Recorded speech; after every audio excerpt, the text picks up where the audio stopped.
God bless you, my beloved.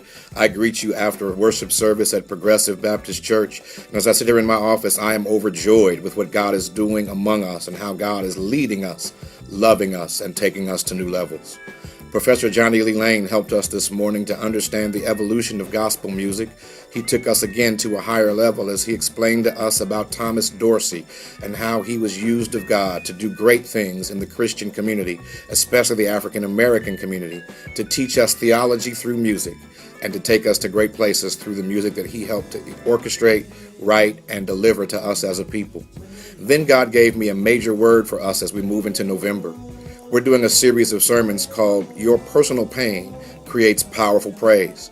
The first sermon, the one from today, was Your Pain is Not Your Problem.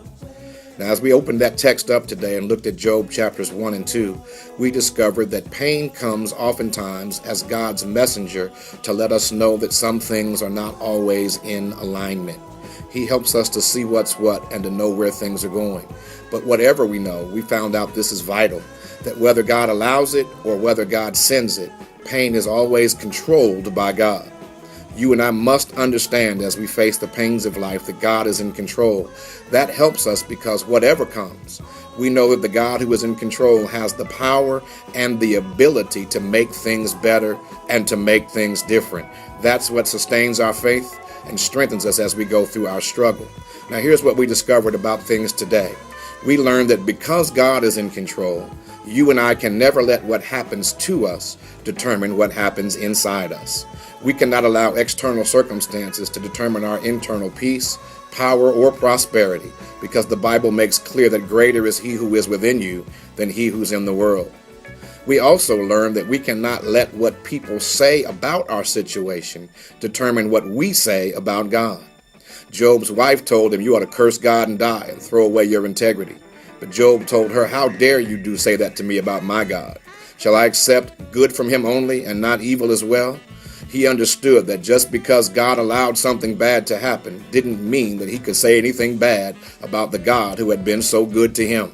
You cannot allow what other people say about what's happening to you to determine what you say about your God. And then finally, we learned in this text that you cannot allow the faith of your friends to determine the future of your situation. Job's friends came, and what they saw was so hard to deal with that they couldn't say a word. And then when they finally did speak, we're not going to talk about that today, they were depressed and overwhelmed and couldn't do anything but blame. But what Job had to do was to deal with God by himself. And what he came to understand is that if you trust God and know that God is in control, trouble don't last always. I hope you'll join me next week as we go higher in this series. I love you with the pastor's heart. Can't wait to see you next time. God bless you. God keep you till we meet again. Peace.